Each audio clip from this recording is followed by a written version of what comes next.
Hello and welcome to Watches with a Woman. I am here with this Rolex Deepsea James Cameron watch. This is their latest reference in the three that they have produced with the James Cameron name.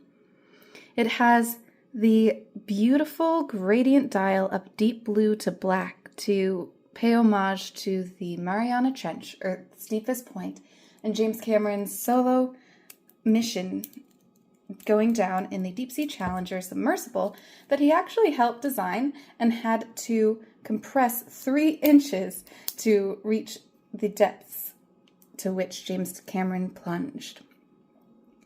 This is featuring a helium escape valve. You can see here it says original gas escape valve, as this is something that Rolex invented back in 1967, though there is some, let's say, discussion around Doxa and their involvement in the invention of the helium escape valve as well.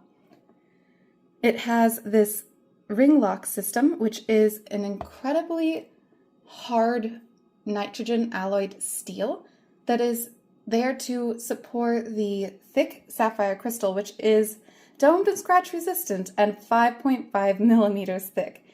The overall height of the watch is 17.5 millimeters, the diameter 44 millimeters. It is made of oyster steel, which is a steel alloy that Rolex developed for corrosion resistance.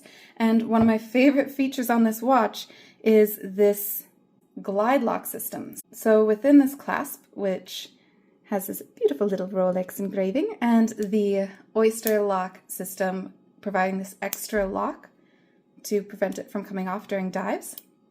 It also has this hinge in the middle and 20 millimeters that you can help adjust in 2 millimeter increments to adjust over your dry suit, wetsuit, what have you, but also, your own skin. If you are sharing the watch with a significant other with a similar wrist size, for example, why not just glide it on open?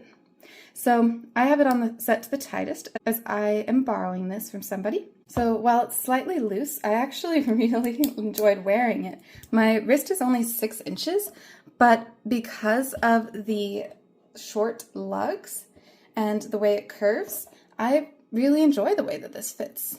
And it is titanium, so it is basically as light as it can be. I'll tell you, it's lighter than my Mega Pro Prof. The movement is the Rolex 3235 movement. It's an automatic movement with a power reserve of about 70 hours. The second hand does stop when you go to set it. When you unscrew the crown, which has this crown guard, the first notch out is the date window, and the second notch out is to set it. So you see there, the second hand stops, you set it to where you want, and boom, baby, you're done. As an additional point on the helium escape valves allow for the regulation of helium when leaving the watch so that it doesn't all come out at once and pop, burst off the sapphire and destroy your watch from the inside. But it's really only useful in saturation dives professional divers might be on, where they're going to be in a helium saturated dry chamber for their own decompression purposes. It is the iconic Rolex Oyster bracelet, and the brushed steel adds to the sportiness of this watch. It goes to 12,800 feet or 3,900 meters underwater. And just so you know, we as humans cannot. But strap this to the outside of your own personal submersible and you're golden. And as a good dive watch should, it has a brilliant blue lume that really does shine bright. Thank you as always for watching, Watch Fam. I hope that you enjoyed the video as much as you enjoyed the watch, and I'll see you next time.